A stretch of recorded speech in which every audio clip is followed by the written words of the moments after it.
The last couple of weeks I've been reading a book entitled The Millennial Narrative. It's by Jaco J. Hamman.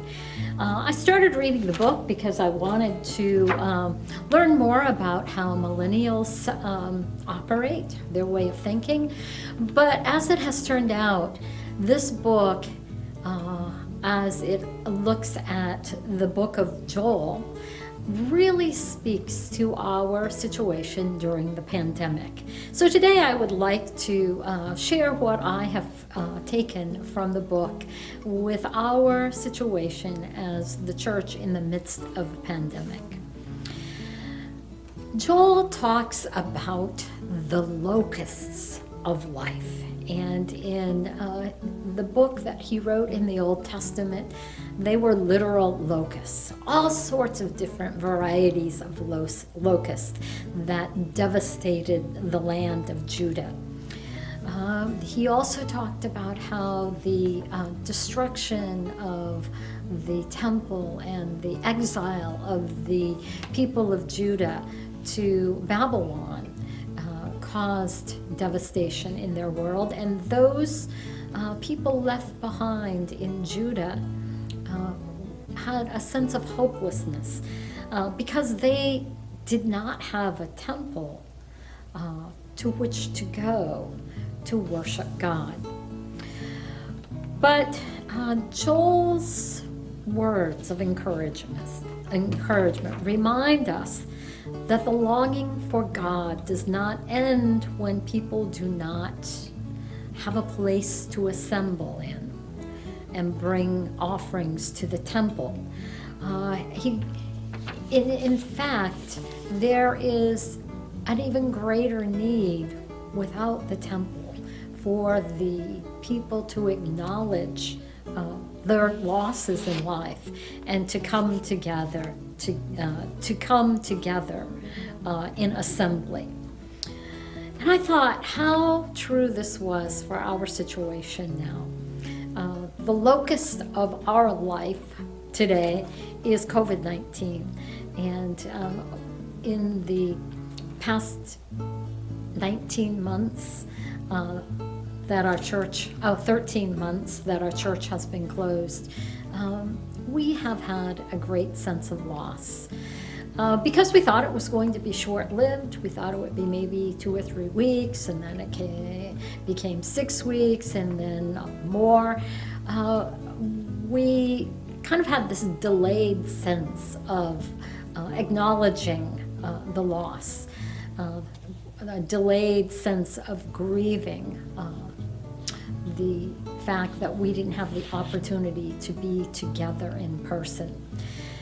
But Joel tells us that it is important to lament and grieve. And at some point, not necessarily a specific time, but kind of ongoing segments, I came to feel the grief of not being able to meet together. And it was in acknowledging that with others that I began to move past that. It was really a wonderful sense of being able to come together as God's people via technology, via newsletters, that we were able to have this sense of assembly to which Joel called the people so many hundreds of years ago. He said that even though they didn't have a physical temple, they could still come together.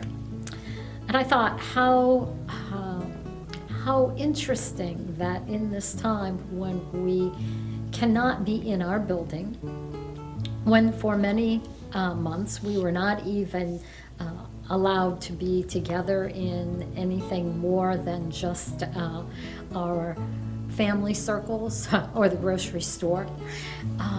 But yet, technology, the miracle of our day really, technology allowed us to assemble, to have a sense of community, to have a way to express our relationship not only to God, but to one another. So in this book that was intended to teach me about millennials, I've learned a lot about our situation and have been propelled forward to discover that God is a compassionate God, that there is the promise of restoration. That is the chapter that I am reading now.